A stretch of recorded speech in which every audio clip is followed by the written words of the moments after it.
Good morning and welcome to the Gazley Support Local project. I'm Aaron Musgrove, Marketing Manager here at Gazley, and today, by popular request, we have none other than Myles Gazley in the chair. I'm in the wrong chair, mate. Welcome to your office. Thanks, mate. What a lovely office it is too today, isn't it? Beautiful. It's lovely to be here. So, Myles, Gazley Support Local project's been hugely successful for Wellington business.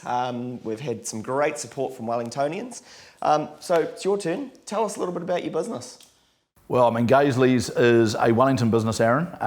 It employs about 135 people over 4 sites, 3 of them in Wellington City and 1 in Lower Hutt. And we're the agent for Mercedes-Benz, Volkswagen, Skoda, Alfa Romeo, Fiat, Chrysler, Jeep, Dodge, Seat.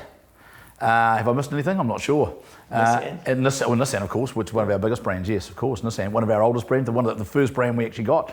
And this site that it sits on has been a Nissan dealer for about 30 years. Wow. So we're the oldest Nissan dealer in the region. Well, I mean, that's Gazley's. I mean, we service, we sell cars, obviously trade cars, new and used.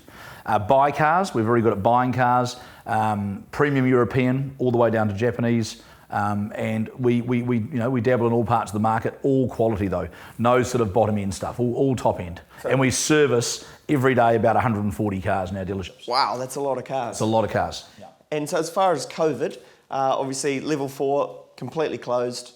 Wiped out basically for 7 weeks. And what was that like for the business? Obviously with a lot of land and a lot of outgoings for staff. It's got to have been tough. Yeah, we're very overhead heavy. Those fixed costs don't stop, and that was probably mine and the CFO's job really, and the board, to just pilot our way through that while we had the staff, at home through that period of time, keeping the staff calm, keeping communication open, but more importantly, keeping the cash flow moving, making sure we had our credit lines right, dealing with all that sort of thing. And luckily with the landlord side of things, we own all our own dirt.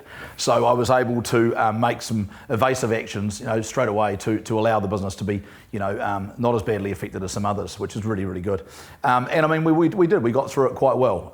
And coming out the other end of COVID, we've actually been very, very busy. Level 2 for us was like a springboard into action. Service department was nearly 150% up on what it was at one stage, and it really is busy. Our call centre, which you run, of course, was busy rebooking all the people in that we couldn't get in through the break. Yep. And I think there's a lot of pent-up customer demand there, and also the anxiety from people that were at home, realising that they were locked up, to get out again. We're making, they want to action their purchases. They wanted to reach out and be a consumer, And the Kiwi psyche is that the car is a great expression of freedom, and so I suppose after that sort of length of being locked down as we were, is that getting back out in the car and potentially a new car was probably high on the agenda for people. It was, and I think a lot of people, if you talk to our sales team, have had the conversation with their customers. We were going to go on an overseas trip, but we're going to buy a brand new car. Because they're not travelling for a long time yet.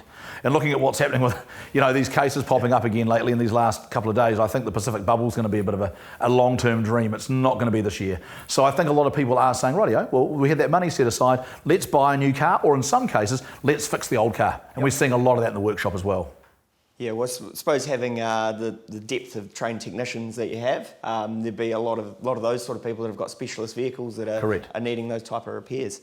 And so as far as staff goes, you said you got 130 odd staff. You applied for the subsidy and that all worked out well? Yeah, obviously as a large employer, the government subsidy was incredible.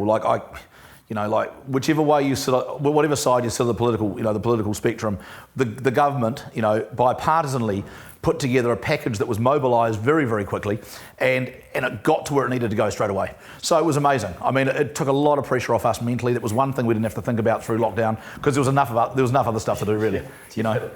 But I mean, as we were involved in Zoom meetings with all the staff. The management team stayed very fluid through COVID, and it was a time to reflect and change some of our process, and also, some of our stock holdings, all sorts of things that we probably took for granted before. We really started to change in the business as well. So it was a time to reboot the business. And tick off some of those bottom of the list things that have been sitting there for a long time. Absolutely, and we had a really good group of generals around me, that were very supportive. You one of them, and Oliver, my brother, and Mike Hammond, and Gareth, and all the other team that really worked hard behind the scenes with Penelope and I and the board to make sure that we got through the time as well, and the staff are well informed. I put an email out to all the staff, if anyone was in hardship or anything, to come back to me. I think you remember those emails. Yep. You know, there was a very small uptake, but the ones that did were really, really gracious people, you know, and, you know, of course we helped them straight away. You know, we dealt with the problem immediately, we gave them a bit of extra help if they needed it, and we got through. And I mean, that's one of our big ethoses here, obviously, is staff and, people, and mate. supporting people, and closed Sundays, and it's, Yeah,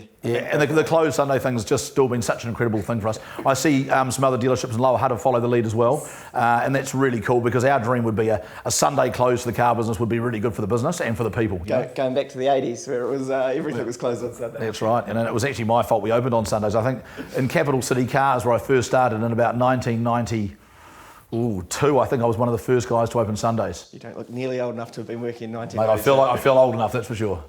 And as far as coming out the other side, so you mentioned that it's feeling pretty positive. Do you think that that's going to continue, or if we're in a bubble? Well, look, listen. I mean, as you know, I'm the optimist. I mean, I really believe that things will be okay. I do think we're having a bit of a sugar high at the moment. There's no doubt about that. I think people are they're voting with their pockets at the moment. They really are coming out with their wallets and buying things, not just cars but consumer goods. All those numbers are way up at the moment. Do I think it'll slow down? I think it will a wee bit. But I think that because we're locked in this big bubble of New Zealand, 5 million people, we've got strong exports, and we'll see, I think, New Zealand grow on the back of agriculture, all right, and primary industry. And I think through that, New Zealand will become a very strong place. And I think we are going to have a fairly good time compared to some of our neighbours, that's for sure. Especially because we've got a bit of a head start on the economy front to a lot of other countries that are still dealing with COVID. But what we're here for, what can Wellington do for you? What can they do for Gazleys? How can we support you? I think just keep doing what they're doing, you know, really understand that we are the professionals when it comes to looking after your vehicle. Firstly, we have technicians, and the only ones that can actually look after it properly.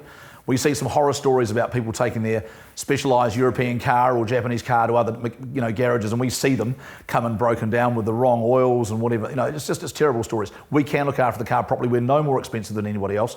Bring your car in for your warranty fitnesses, get all your repairs done, parts are all genuine, and also come and have a look at our cars. You know, we're really well priced. We pride ourselves on the market to always be the best price at any one time, but we are very, very proud of the fact that we do buy well, and that is the key in the car business. You buy well, you can sell well.